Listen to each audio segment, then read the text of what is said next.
Cordial saludo, apreciados estudiantes. Soy el Dr. Michael Douglas y en el encuentro de esta semana desarrollaremos el tema correspondiente a tejidos y órganos linfoides.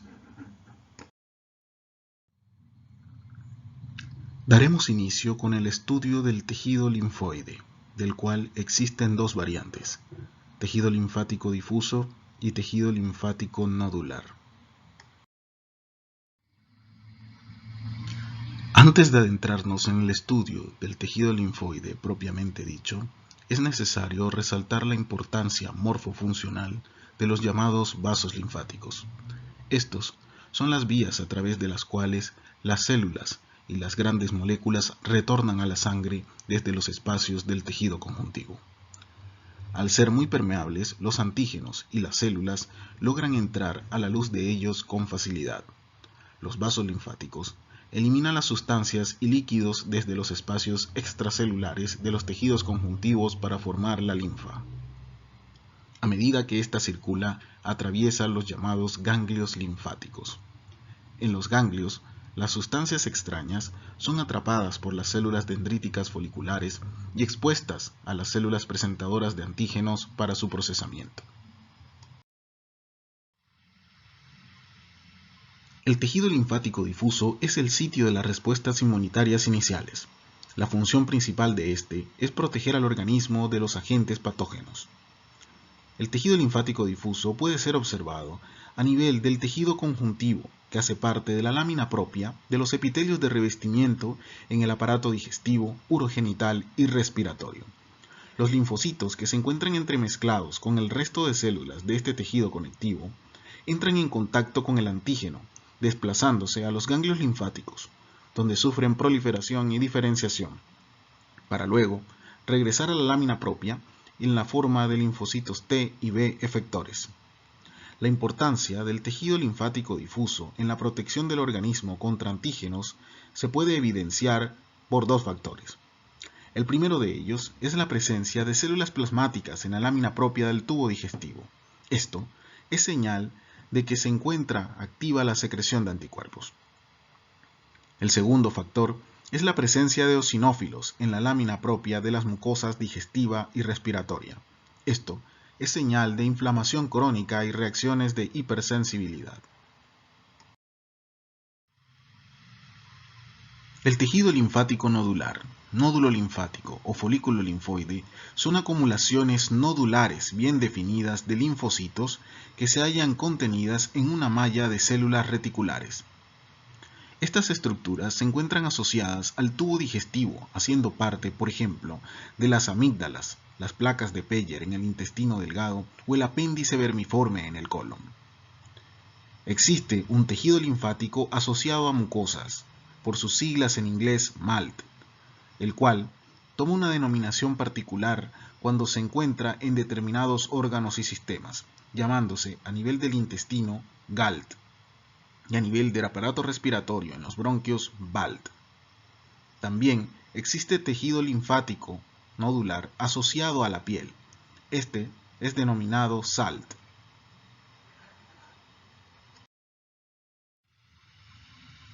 En el cuerpo humano, el tejido linfoide nodular puede ser hallado en dos conformaciones morfofuncionales diferentes: los folículos linfoides o nódulos linfoides primarios y los secundarios.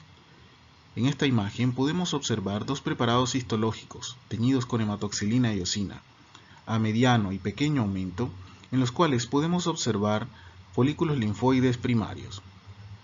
En estos prevalecen los linfocitos de pequeño tamaño, y que son linfocitos B no comprometidos y linfocitos de memoria. También se observan algunas células dendríticas foliculares. Dada la escasez del citoplasma de estos linfocitos y la presencia de cromatina condensada en el núcleo, ya que se encuentran funcionalmente poco activos, es posible apreciar una gran basofilia relativamente homogénea a todo lo largo de la estructura.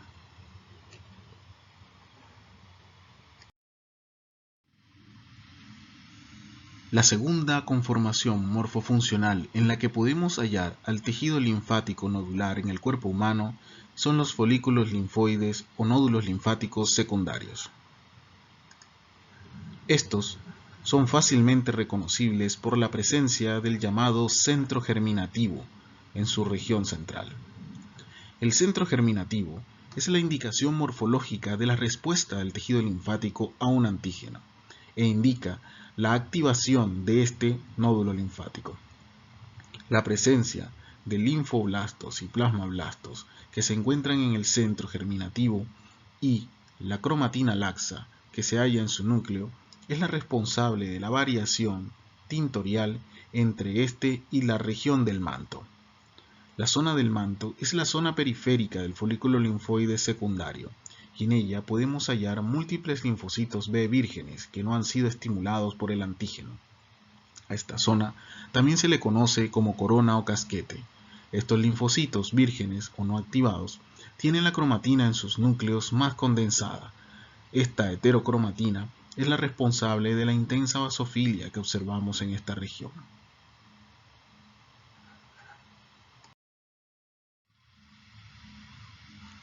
El centro germinativo del folículo linfoide secundario se forma cuando un linfocito que ha reconocido un antígeno regresa desde la periferia hacia un nódulo primario y prolifera en el centro de este.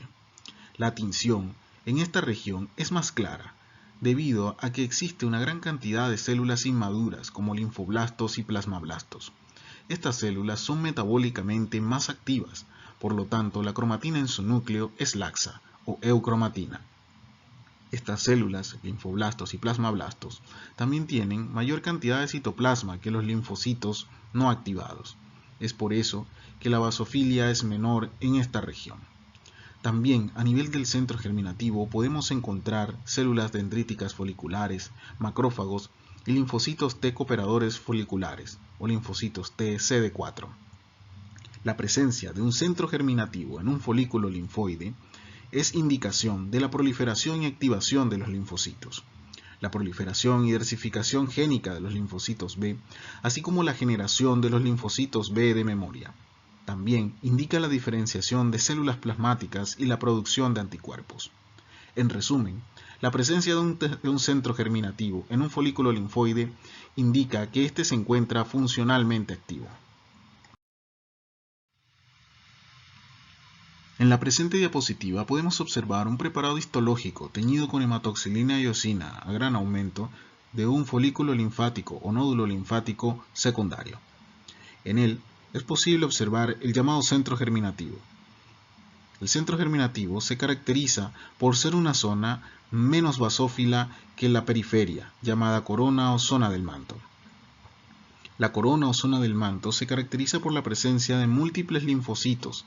Estos linfocitos son pequeños, tienen un núcleo de cromatina densa o heterocromatina y son linfocitos vírgenes o no activados aún. En el centro germinativo, como habíamos mencionado en anteriores diapositivas, es posible observar células un poco más grandes, con un núcleo de cromatina laxa, nucleolos prominentes, porque son células funcionalmente activas que se encuentran en división, los llamados linfoblastos y plasmablastos. Esta zona es menos basófila.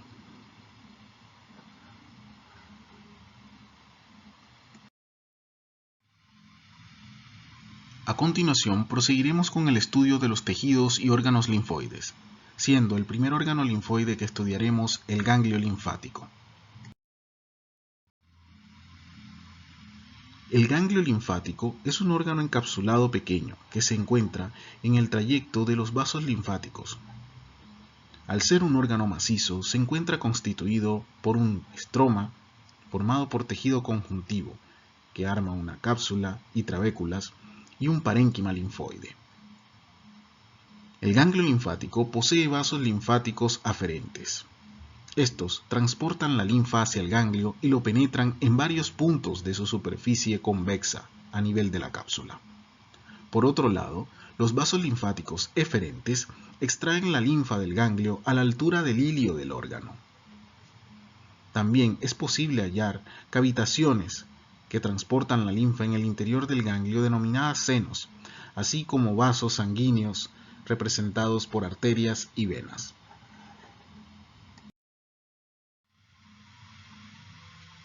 A nivel del ganglio linfático, El estroma o tejido de sostén está representado por la cápsula y las trabéculas, así como por el tejido reticular, que está formado por células y fibras reticulares que forman una fina malla de sostén en todo el órgano. La malla reticular contiene varios tipos celulares.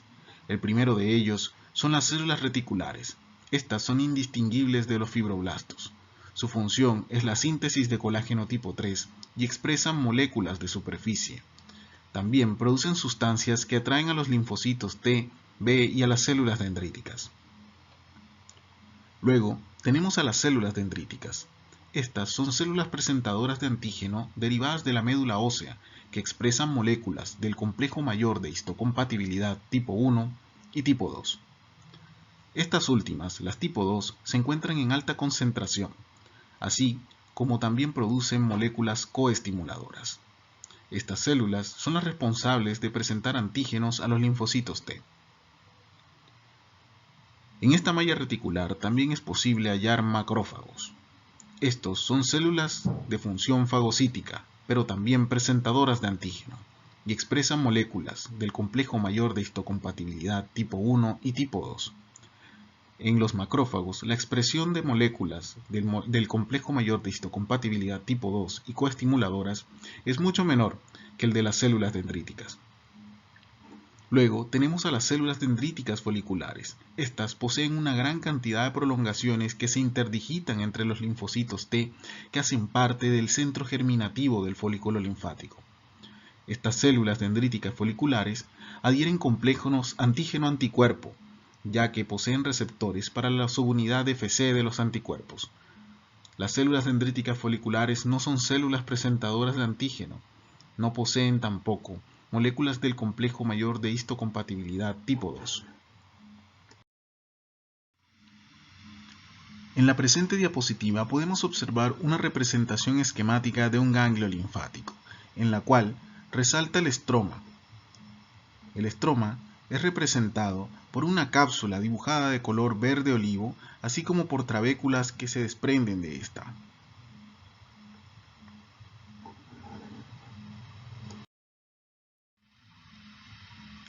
En la presente diapositiva es posible observar dos imágenes de cortes histológicos a gran aumento teñidos con la técnica de impregnación argéntica.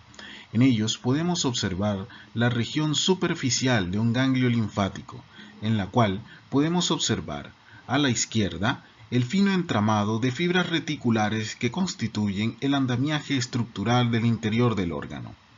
En la imagen de la derecha, con las cabezas de flecha, podemos observar a las células reticulares, responsables de la síntesis y secreción de las fibras reticulares antes mencionadas.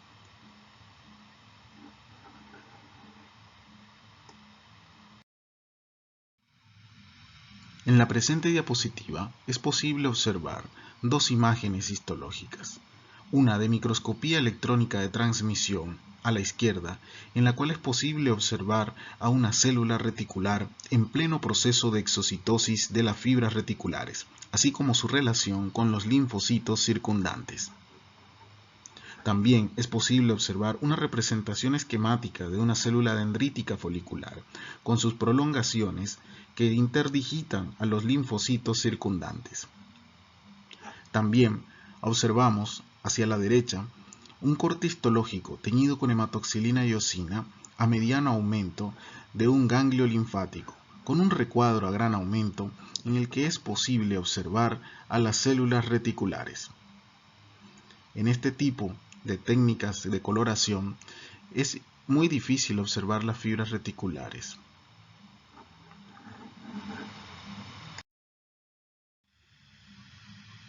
En esta diapositiva observamos una representación esquemática que nos ilustra la arquitectura general de un ganglio linfático. En él podemos apreciar a la cápsula y las trabéculas, así como los senos subcapsular, trabecular y los senos medulares. También es posible observar a los vasos linfáticos tanto aferentes como eferentes, los aferentes llegando a la región convexa de la cápsula y los vasos eferentes saliendo desde el hilio del órgano, así como los vasos sanguíneos ingresando y saliendo a través del hilio, en la forma de las arterias y venas que irrigan al ganglio linfático. También es posible observar el parénquima linfoide, en sus dos regiones, la corteza superficial y profunda, así como la médula.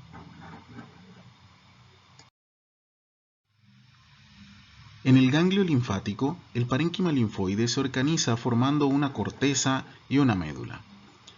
El tejido linfático cortical representa la porción del parénquima que se encuentra en la superficie o en la periferia de este órgano. A su vez, la corteza del ganglio linfático se divide en dos zonas: una corteza superficial o nodular, caracterizada por la presencia de múltiples nódulos linfáticos o folículos linfoides, y la paracorteza o corteza profunda, caracterizada por la ausencia de estos.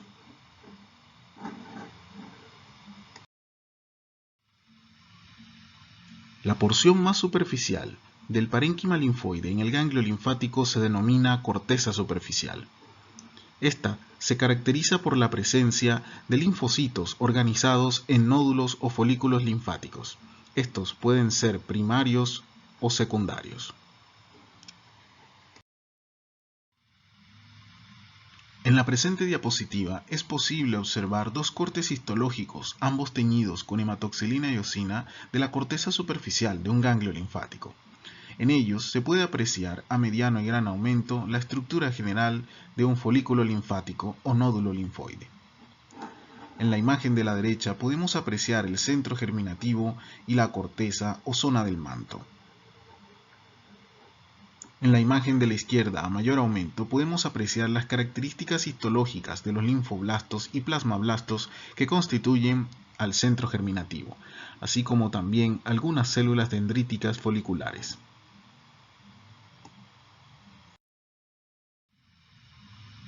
Como parte del parénquima linfoide del ganglio linfático y directamente subyacente a la corteza superficial, encontramos la llamada corteza profunda. La corteza profunda es también denominada zona timodependiente del ganglio linfático, ya que se encuentra constituida por linfocitos T. En ella podemos encontrar una estructura que es exclusiva de esta zona del ganglio linfático, y son las llamadas vénulas de endotelio alto. Las vénulas de endotelio alto, como se puede observar en estos cortes histológicos a gran aumento con hematoxilina y eosina transversales, están tapizadas por un epitelio cúbico simple en lugar del epitelio plano simple convencional de las vénulas del cuerpo. Las vénulas de endotelio alto son el sitio de salida de los linfocitos al parénquima linfático.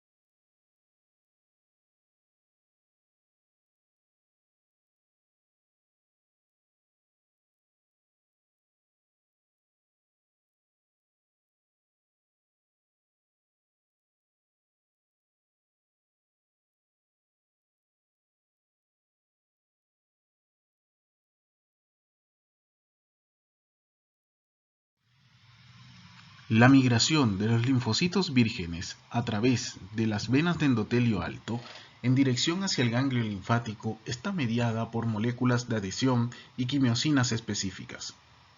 Las moléculas de adhesión de las células endoteliales interactúan con la selectina I y las integrinas de los linfocitos. Las citoquinas que determinan y regulan el proceso de migración de los linfocitos a través de las vénulas de endotelio alto se denominan quimiosinas. Los linfocitos T expresan receptores CCR7, los cuales interactúan con las quimiosinas CCL19 y 2, que son producidas por las células endoteliales de las vénulas de endotelio alto. Por otro lado, los linfocitos B expresan CXCR5, a los que se une una quimiosina denominada CXCL13. Estas interacciones entre quimiosina y receptores es lo que garantiza que los linfocitos ingresen desde la luz de los vasos sanguíneos hacia el parénquima del ganglio linfático. Las quimiosinas también determinan la distribución regional de los linfocitos T y B dentro del parénquima linfoide del ganglio linfático, mientras que los linfocitos T permanecen en la corteza profunda dependiente del timo, pues fueron atraídos por las CCL19 y 21 producidas por las células estromales y reticulares que se encuentran en esta región. Los linfocitos B migrarán hacia la corteza superficial como consecuencia de la secreción de la quimiosina CXCL13, secretada por las células dendríticas foliculares en los nódulos linfáticos de los centros germinativos en la corteza superficial. Después de que los linfocitos B han sido expuestos al antígeno, un grupo de linfocitos T se diferencia en linfocitos T cooperadores foliculares, CD4, que también expresan receptores CXCR5, al igual que los linfocitos B. Estas células son esenciales para la formación y función de los centros germinativos, especialmente en la producción de linfocitos B de memoria. El ganglio linfático es un importante sitio para la fagocitosis y el inicio de las respuestas inmunitarias en el cuerpo humano. Los antígenos entran al ganglio a través de los senos y van hacia los nódulos linfáticos de la corteza superficial. Mientras algunos antígenos quedan en la superficie de las células dendríticas, otros son procesados por los macrófagos. Luego ocurre la activación de las células B.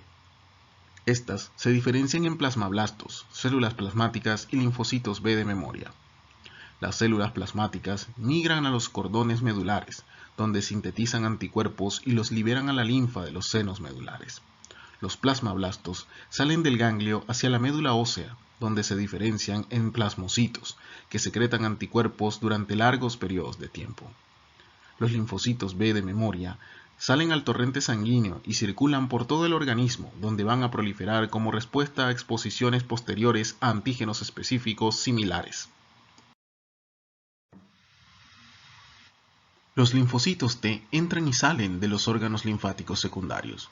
La salida de estos está regulada por la denominada vía de salida S1P, debido al lípido quimiotáctico esfingosina 1-fosfato. Este es un lípido circulante que está presente en altas concentraciones en la linfa, sangre y otros tejidos. La esfingosina 1-fosfato tiene propiedades de señalización similares a las quimiosinas. En contrapartida, la salida también depende de la expresión del receptor de S1P, es decir, el receptor de esfingosina 1-fosfato, el S1-PR1. Este receptor se halla en la superficie del linfocito. Los linfocitos T vírgenes que ingresan al ganglio expresan pequeñas cantidades de S1-PR1. En la presente diapositiva observamos una representación esquemática del proceso de migración de los linfocitos T desde y hacia la luz de los vasos sanguíneos. Los linfocitos T poseen en su superficie el receptor para esfingosina 1-fosfato. La esfingosina 1-fosfato se encuentra en alta concentración a nivel sanguíneo, mayoritariamente unida a la apoproteína M en las partículas de HDL. En esta imagen, representado por los pequeños círculos de color verde. Esta alta concentración de esfingosina 1-fosfato funciona como un poderoso agente quimiotáctico para estimular el receptor de esfingosina 1-fosfato y de esta manera estimular la diapédesis de los linfocitos T desde el parénquima linfoide de los órganos secundarios en dirección hacia la luz vascular. Pero también los linfocitos T tienen en su superficie el receptor denominado CCR7 que interactúa con la sustancia quimiotráctica CCL19 secretada por las células endoteliales de las vénulas de endotelio alto. De esta manera, los linfocitos T son atraídos desde la luz vascular en dirección hacia el parénquima linfoide de órganos secundarios como los ganglios linfáticos.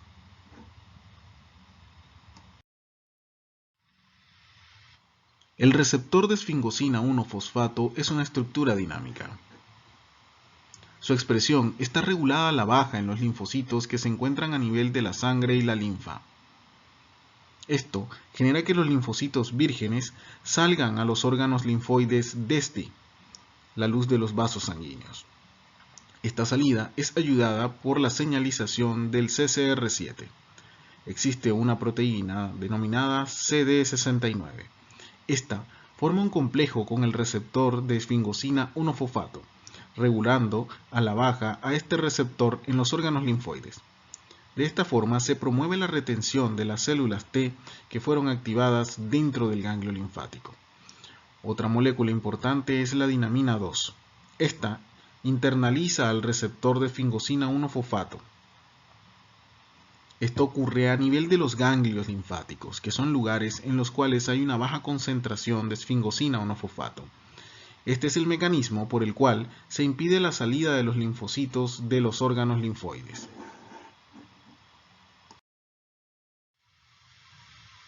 Si los linfocitos que salieron al ganglio linfático no logran reconocer ningún antígeno, la expresión del receptor de esfingosina 1-fosfato aumenta. De esta manera, vuelven a salir del ganglio a los vasos linfáticos eferentes o a la luz vascular. Si los linfocitos son activados por un antígeno en el ganglio, disminuye la expresión del receptor de esfingosina 1-fosfato. Esto ocurre durante algunos días y el linfocito de esta forma no tiene la capacidad de abandonar el ganglio. Habiendo ocurrido esto, ellos se dividen y diferencian en linfocitos T efectores y de memoria. Estas células están listas para abandonar el ganglio, reexpresando nuevamente el receptor de esfingosina 1-fosfato y respondiendo a las altas concentraciones de esfingosina 1-fosfato que se encuentran a nivel circulatorio. Estos linfocitos activados finalmente saldrán a la circulación mediante la vía de salida de la esfingosina 1-fosfato. Los linfocitos B, por otra parte, que no son activados por antígenos, salen del ganglio de manera similar que los linfocitos T vírgenes. Los linfocitos B activados, que se han diferenciado en linfocitos B de memoria, plasmablastos, salen del ganglio linfático y regresan a la circulación mediante la vía de la esfingosina 1-fosfato igualmente.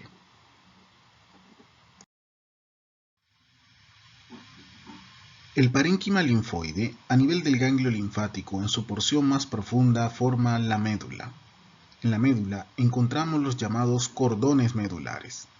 Los cordones medulares están constituidos por cúmulos de células reticulares, linfocitos, células dendríticas, células plasmáticas y macrófagos. Entre estos podemos hallar los llamados senos medulares, que son espacios a través de los cuales circula la linfa proveniente de los senos trabeculares.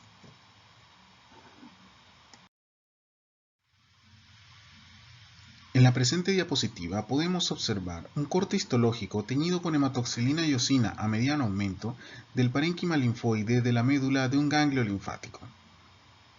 A la derecha podemos observar una representación esquemática del preparado histológico antes descrito. Nótese la mayor densidad celular en los cordones medulares, así como los espacios entre estos denominados senos medulares. A través de estos espacios circula la linfa proveniente de los senos trabeculares, que a su vez proviene de los senos subcapsulares y de los vasos linfáticos eferentes. La linfa de los senos medulares se dirige hacia el vaso linfático eferente. En la presente diapositiva podemos observar un corte histológico teñido con hematoxilina y eosina a gran aumento del parénquima linfoide de la médula de un ganglio linfático. En él podemos apreciar a los cordones medulares. Los cordones medulares son estas regiones con mayor densidad celular. Entre ellos es posible observar a los senos medulares, espacios a través de los cuales discurre la linfa.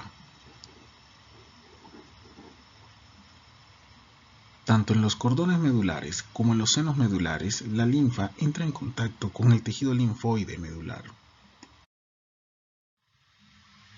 El revestimiento endotelial de los senos medulares es continuo en los lugares en los que se encuentra contiguo con el tejido conjuntivo de la cápsula o las trabéculas, es decir, con el estroma del ganglio linfático.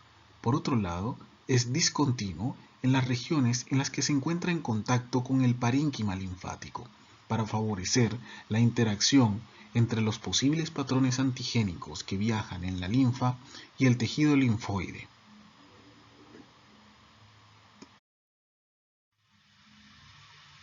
En la presente diapositiva podemos observar una representación esquemática de la circulación tanto linfática como sanguínea a nivel del ganglio linfático.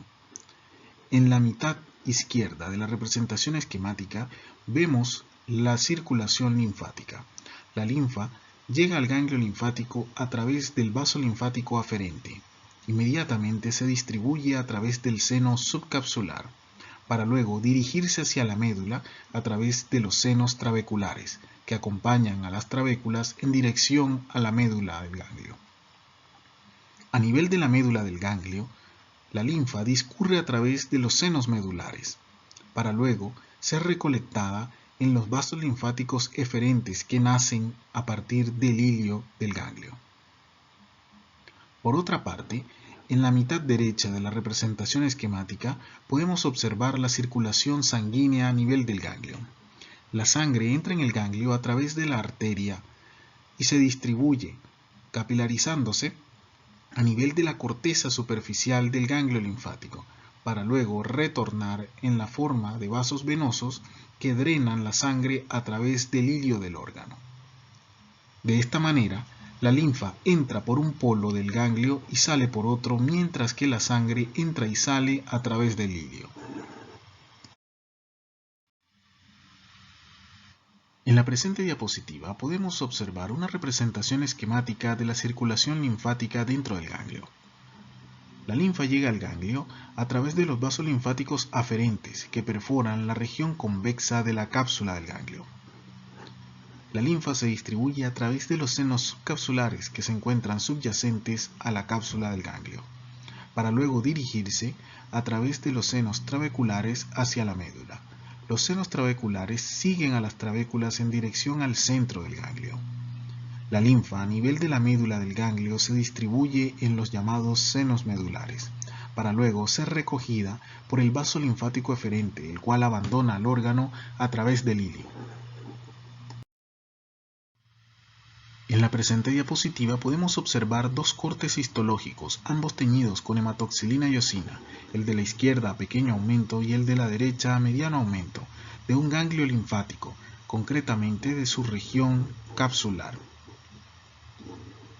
En estos cortes histológicos es posible apreciar al vaso linfático aferente. Inclusive, en esta diapositiva podemos apreciar en la imagen de la derecha las válvulas características de los vasos linfáticos.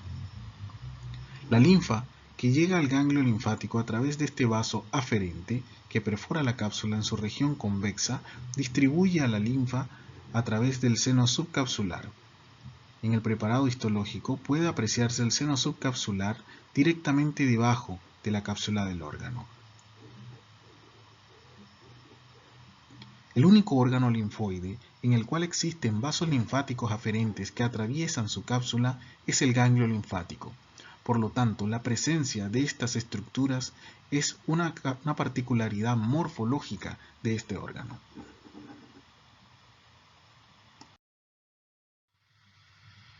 En esta diapositiva podemos observar dos preparados histológicos, ambos teñidos con hematoxilina y eosina, uno a la izquierda a gran aumento y uno a la derecha a mediano aumento de un ganglio linfático, concretamente de la corteza superficial de este. En ambos preparados histológicos es posible observar los senos a través de los cuales circula la linfa en el ganglio linfático. En la imagen de la izquierda podemos observar el seno subcapsular, seno a través del cual discurre la linfa que acaba de llegar al ganglio a través del vaso linfático aferente. En ella podemos observar algunos macrófagos que se pueden encontrar a nivel de esta región, así como células reticulares, que como habíamos estudiado anteriormente son las responsables de la síntesis y secreción de las fibras reticulares que conforman la malla estructural del ganglio. En la imagen de la derecha podemos apreciar a mediano aumento una trabécula que hace parte del estroma que es el tejido conjuntivo que constituye parte de la estructura del ganglio linfático y se desprende a partir de la cápsula. Esta trabécula de tejido conjuntivo denso no modelado es acompañada en toda su extensión al lado y lado por los llamados senos trabeculares. Estos senos trabeculares son espacios a través de los cuales circula la linfa proveniente del seno subcapsular en dirección hacia los senos medulares del ganglio. Esto a mayor En la aumento presente de la izquierda. diapositiva podemos Fíjense, observar los senos tenemos medulares arriba revestidos por un endotelio señalado discontinuo. con una flecha Los amarilla, senos medulares conducen la tenemos linfa proveniente la de los cápsula. senos trabeculares para Abajo que el entren en parénquima y contacto entre con el ambos parénquima un espacio. linfoide ¿Ven ese de los espacio cordones claro? Bueno, medulares. ese es el En seno los senos subcapsular. medulares, así como Pero en los fíjense cordones que ese medulares, seno podemos subcapsular no encontrar está células vacío. reticulares, Fíjense que tiene muchos linfocitos y algunos macrófagos, macrófagos. que tiene La fibras linfa, y que células discurre a través de los reticulares. senos Las fibras medulares, se son dirige hacia el vaso esos finos linfático miembros eferente, que eosinofílicos, abandona el y ganglio esos a través núcleos del hilio. que me señalan la flecha son los núcleos de las células reticulares. Esto es a mayor aumento. A la derecha, ¿qué tenemos? Arriba la cápsula. Este es a menor aumento otra vez, pero para ver otra estructura más. Arriba la cápsula. Abajo de la cápsula tenemos el seno subcapsular, ¿ven? El seno subcapsular. Y ese seno subcapsular se continúa con otro seno que se llama, como dijimos, seno trabecular. Fíjense, no se ve muy bien, pero ahí hay una trabécula en el medio, ¿ven? Hay una trabécula en el medio y esos dos espacios que están a los costados de la trabécula son los senos trabeculares, ¿ven? Los senos trabeculares. O sea, ¿qué estamos viendo nosotros acá? El seno subcapsular y senos trabeculares que están a los costados de las trabéculas. En esta diapositiva podemos observar un diagrama de la circulación de los linfocitos en el organismo. Estos entran y salen en contacto con el parénquima linfoide a través de los senos que se encuentran dentro del ganglio linfático. Sin embargo, los linfocitos que circulan a través de los vasos sanguíneos solo pueden hacerlo a través de las vénulas de endotelio alto. Estos linfocitos que abandonan los vasos sanguíneos a través de las vénulas de endotelio alto e interactúan con el parénquima linfoide del ganglio, ingresan de vuelta a la circulación a través de los vasos linfáticos que drenan a nivel del sistema venoso.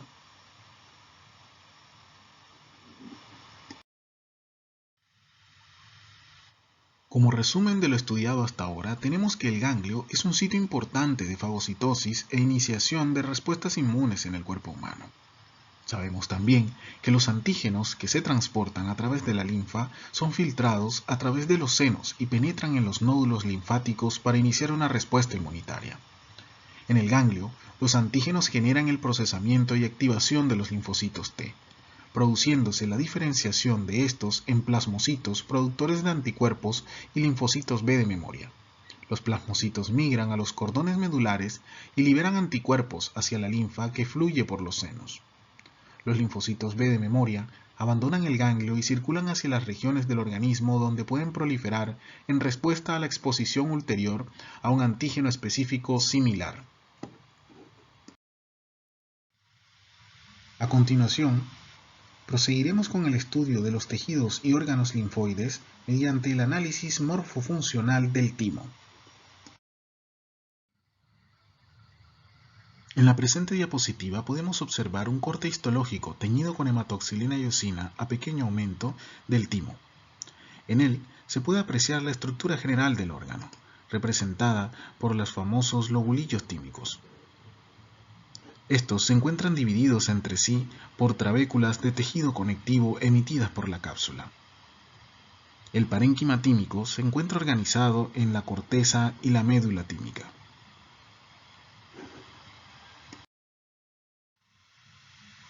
El timo es un órgano linfoepitelial macizo constituido por dos lóbulos. Al ser un órgano macizo, se encuentra dividido en estroma y parénquima. El estroma está representado por la cápsula, las trabéculas y el citoretículo. Las trabéculas dividen al parénquima tímico en lobulillos. Estos se encuentran a su vez subdivididos en corteza y médula tímica. El parénquima tímico contiene linfocitos T en desarrollo que se encuentran sostenidos por una extensa malla de células epitelio reticulares. El tejido conjuntivo que constituye el estroma tímico tiene además de las fibras colágenas y los fibroblastos a plasmocitos y macrófagos, mastocitos, granulocitos y linfocitos, así como células adiposas. En la presente diapositiva podemos observar dos cortes histológicos teñidos con hematoxilina y eosina a mediano y pequeño aumento respectivamente del timo. En él es posible apreciar cómo las trabéculas de tejido conectivo que hacen parte del estroma tímico dividen al parénquima de este en los llamados lobulillos tímicos. Cada lobulillo tímico está formado por una corteza intensamente basófila y una región medular con menor basofilia. Ambas zonas son ricas en timocitos y citorretículo. En esta diapositiva observamos un corte histológico teñido con hematoxilina y eosina a mediano aumento del timo. En él es posible apreciar a múltiples lobulillos tímicos divididos entre sí por trabéculas de tejido conectivo. En cada lobulillo tímico es posible identificar a la corteza tímica con una intensa basofilia, en este caso señalada por la flecha negra, mientras que con la flecha amarilla observamos señalada a la médula tímica, la cual se caracteriza por una menor basofilia.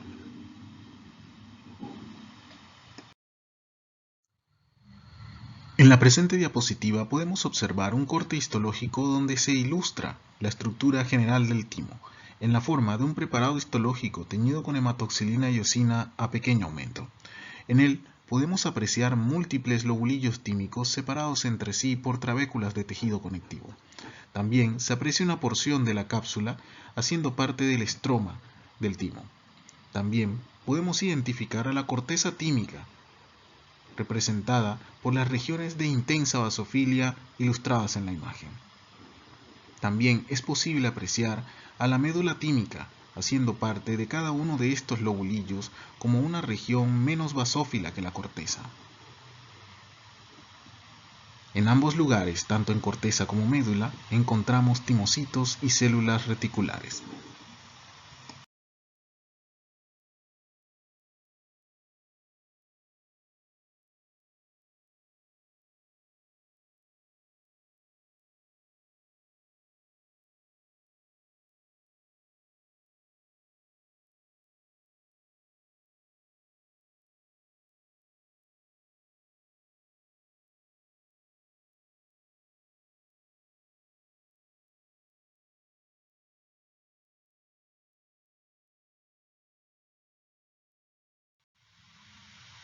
A nivel de la corteza tímica podemos encontrar diferentes linajes celulares.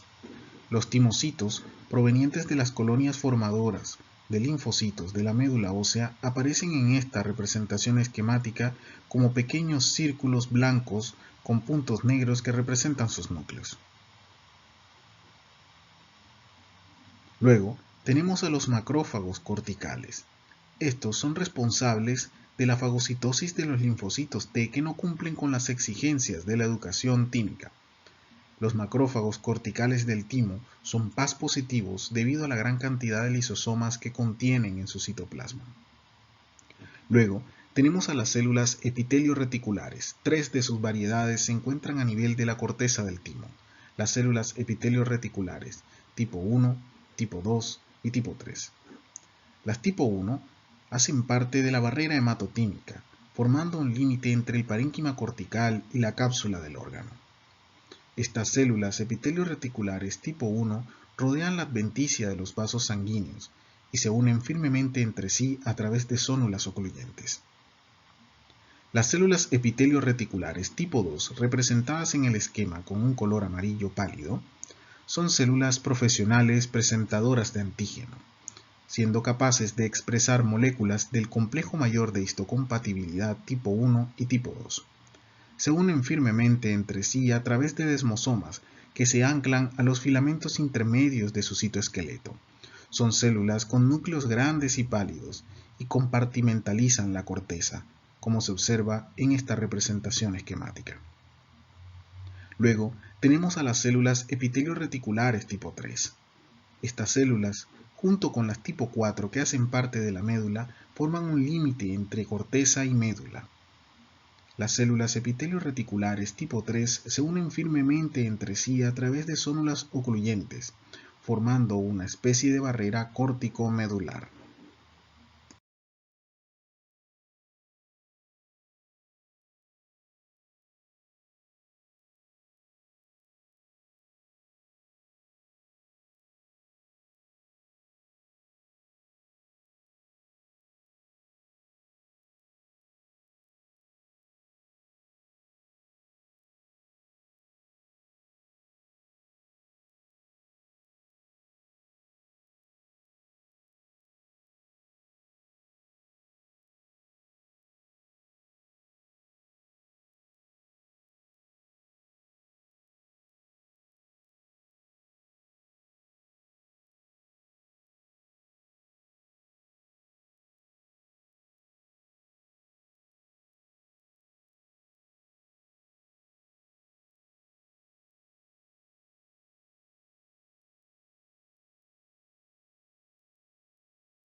En la presente diapositiva podemos observar un corte histológico a gran aumento teñido con la técnica de inmunohistoquímica. En él se pueden observar teñidos en color parduzco realzados por la inmunohistoquímica células epitelio reticulares, las cuales a su vez se encuentran señaladas por las flechas negras. Por otra parte, las cabezas de flecha muestran los núcleos de algunos linfocitos de núcleos claros. Como habíamos estudiado anteriormente, las células epitelio reticulares tipo 6 forman a nivel de la médula del timo los denominados corpúsculos de Hassall. Estos son estructuras exclusivas de la médula tímica, por lo tanto, su presencia en un preparado histológico como los observados nos debe permitir el diagnóstico de órgano inmediato.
Durante la educación tímica, las células epitelio reticulares tipo 2 y tipo 3 les presentan a los linfocitos antígenos propios y extraños para asegurarse de que cuentan con un receptor de TCR funcional.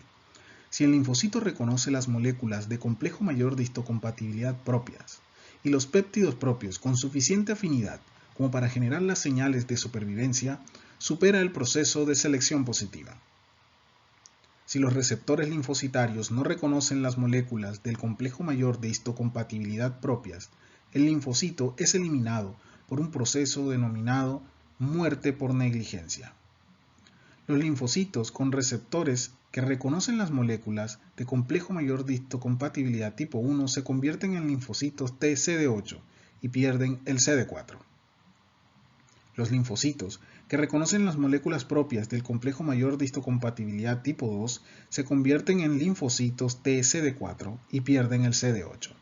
Esta etapa de diferenciación de los linfocitos T se conoce como positiva simple.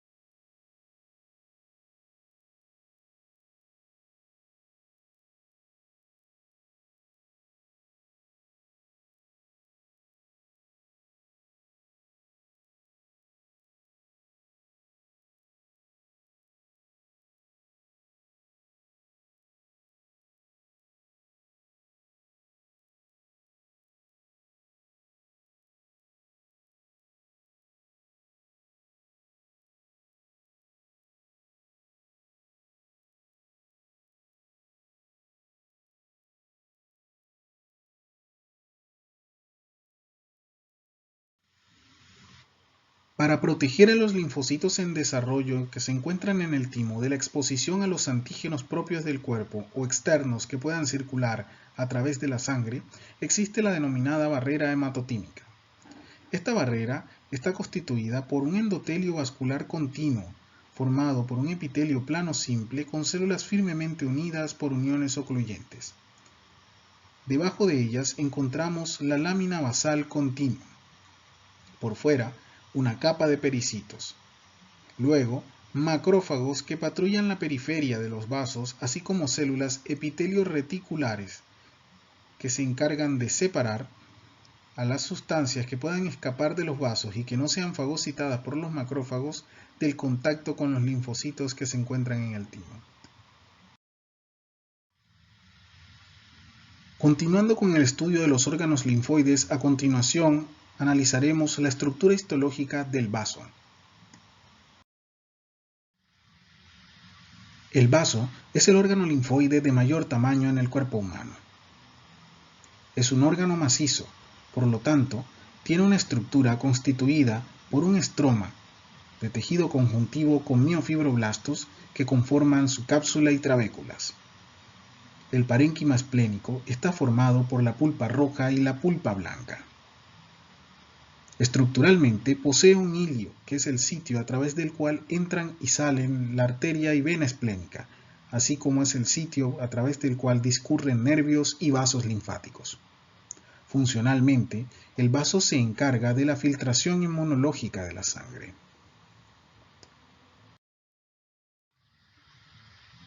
A diferencia de los órganos anteriormente estudiados, en los cuales encontrábamos médula y corteza, a nivel esplénico, el parénquima se encuentra organizado en pulpa blanca y pulpa roja.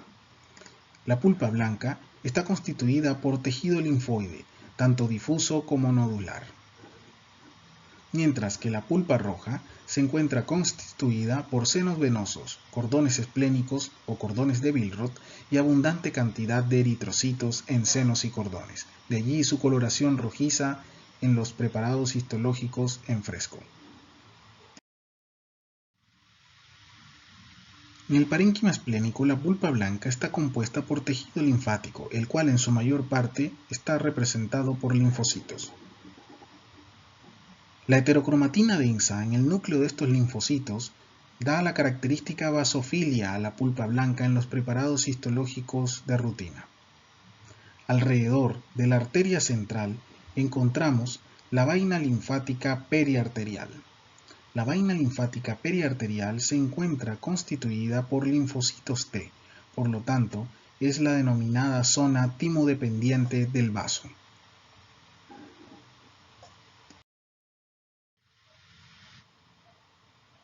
A lo largo de la vaina linfática periarterial constituida por linfocitos T, encontramos expansiones focalizadas que desplazan a la arteria central. Estas expansiones focalizadas conforman los denominados folículos linfoides o nódulos linfoides esplénicos, también conocidos como corpúsculos de Malpighi. Los corpúsculos de Malpighi pueden o no tener un centro germinativo y están constituidos por linfocitos B. En la presente diapositiva podemos observar dos cortes histológicos teñidos con hematoxilina y eosina a mediano aumento del parénquima esplénico. En ellos se puede apreciar tanto la vaina linfática periarterial como la arteria central y los nódulos esplénicos o corpúsculos de Malpighi, alrededor de los cuales se observa la llamada zona marginal. En la periferia es posible apreciar a la pulpa roja.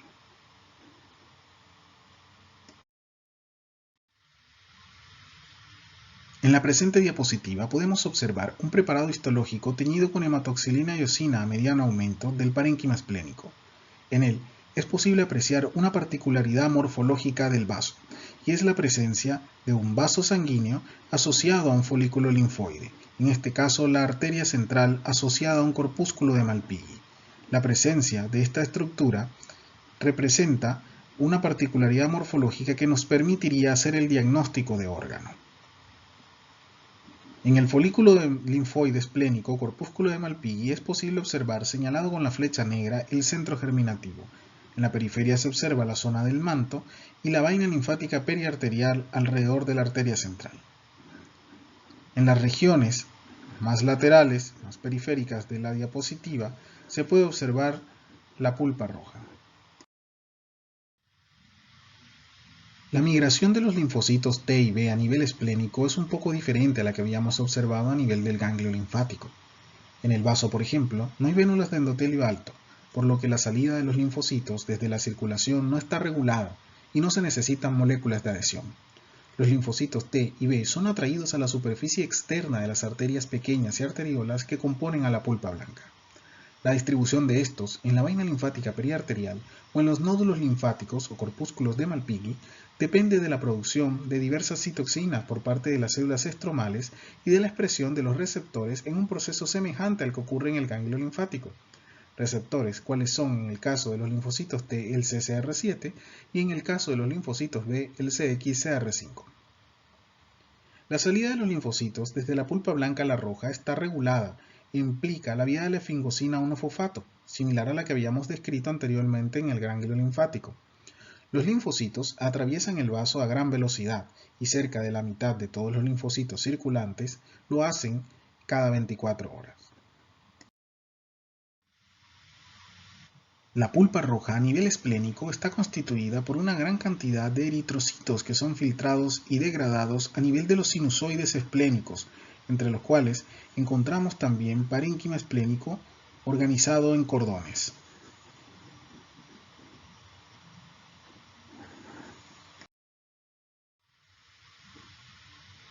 A nivel esplénico encontramos los llamados cordones de Billroth o cordones esplénicos. Estos se encuentran formados por células y fibras reticulares. Estas células contienen colágeno tipo 3 y tipo 5 y lo secretan a la matriz extracelular. A nivel de los cordones esplénicos también podemos encontrar una gran cantidad de eritrocitos extravasados, así como macrófagos que fagocitan a los eritrocitos dañados. También podemos encontrar linfocitos, podemos encontrar células dendríticas, granulocitos y monocitos. De hecho, la pulpa roja es un gran reservorio de este tipo de células. Esta reserva es incluso mayor que la cantidad de monocitos circulantes. A nivel de la pulpa roja, en el vaso, la sangre circula a través de sinusoides cuyo endotelio es discontinuo. Estas células endoteliales descansan sobre bandas anulares de material de membrana basal. Los espacios entre las células endoteliales vasculares permiten la libre entrada y salida de los elementos formes de la sangre desde y hacia la luz vascular. Por definición, los capilares sinusoidales tienen una luz amplia y carecen de membrana basal continua, así como de células musculares o pericitos. En el caso del vaso, poseen bandas anulares de materia de membrana basal que se encuentran perpendiculares al eje de las células endoteliales, entrelazándose alrededor de la parte externa del sinusoide. En la presente diapositiva es posible observar dos preparados histológicos en microscopía electrónica de barrido. En el de la izquierda podemos apreciar las aperturas de la pared sinusoidal, mientras que en el de la derecha podemos observar a las células endoteliales con una conformación bastoniforme, vistas desde el interior de la luz del vaso.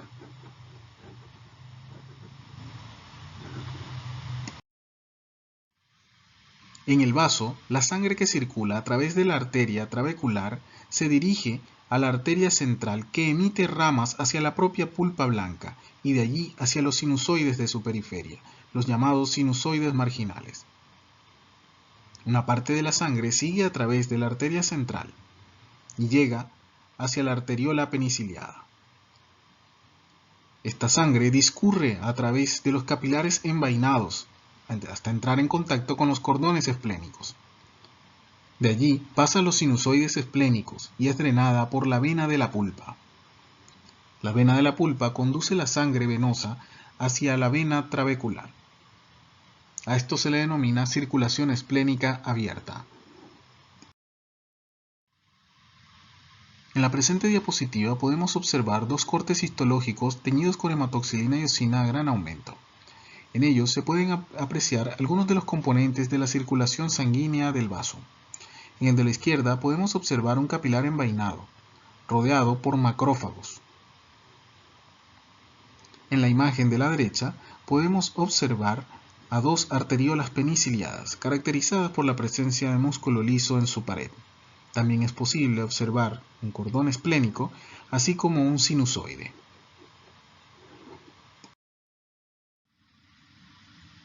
En la naturaleza existen dos tipos de circulación esplénica, la abierta y la cerrada. En la circulación cerrada, la sangre pasa directamente de los vasos arteriales a los vasos venosos y de allí es drenada del vaso sin pasar por el parénquima esplénico. En el caso del ser humano, la circulación es abierta. En esta, la sangre arterial entra en estrecho contacto con el parénquima esplénico antes de ser drenada hacia los vasos venosos.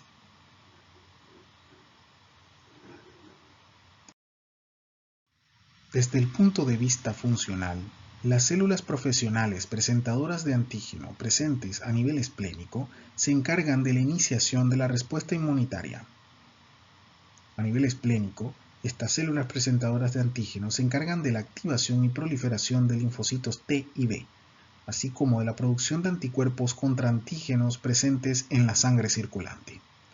A nivel esplénico, se eliminan antígenos macromoleculares que circulan en sangre, es decir, que posee una función de filtrado sanguíneo. A nivel del vaso ocurre la captación y destrucción de los elementos formes de la sangre que se encuentran envejecidos, dañados o anómalos. A nivel esplénico se recupera el hierro de la hemoglobina de los eritrocitos fagocitados. A nivel esplénico también se forman eritrocitos durante la vida fetal inicial. Para concluir el estudio de los órganos y tejidos linfoides, a continuación hablaremos de la estructura histológica de las amígdalas. Las amígdalas forman un anillo de tejido linfático en la entrada de la orofaringe. Todas las amígdalas contienen aglomeraciones de nódulos linfáticos. Las amígdalas son las faríngeas o adenoides que se encuentran a nivel del techo de la faringe, las palatinas, situadas por detrás del istmo de las fauces, y las amígdalas linguales que se encuentran en la base de la lengua. Todas juntas forman el denominado anillo de Waldeyer. Las amígdalas palatinas son acumulaciones densas de tejido linfoide cubiertos por una membrana mucosa. El epitelio plano estratificado no queratinizado de revestimiento de la cavidad oral se invagina en el tejido conjuntivo subyacente para formar un entramado de criptas amigdalinas. Las amígdalas palatinas carecen de vasos linfáticos aferentes. En la presente diapositiva podemos observar un preparado histológico teñido con hematoxilina y eosina a pequeño aumento. En él se puede apreciar la estructura general de las amígdalas palatinas. Nótese el epitelio de revestimiento plano estratificado no queratinizado señalizado con la flecha negra, que hace parte del epitelio de revestimiento de la cavidad oral.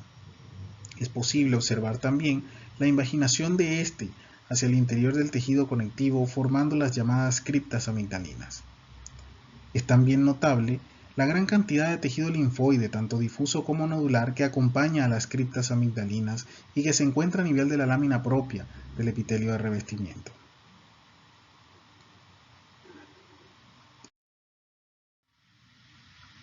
En esta diapositiva podemos observar un corte histológico teñido con hematoxilina y eosina a mediano aumento, en el cual se aprecia la estructura de una amígdala palatina.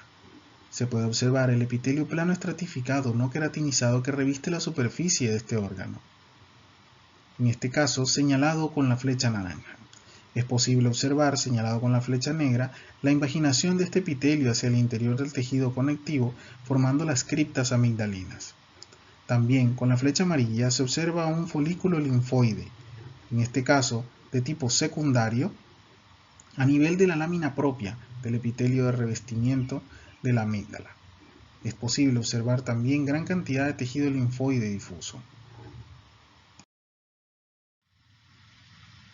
En esta diapositiva podemos observar un corte histológico teñido con hematoxilina y eosina a mediano aumento de una cripta amigdalina. Nótese el epitelio de revestimiento plano estratificado no queratinizado de la cavidad oral y en la lámina propia gran cantidad de tejido linfático, tanto difuso como nodular.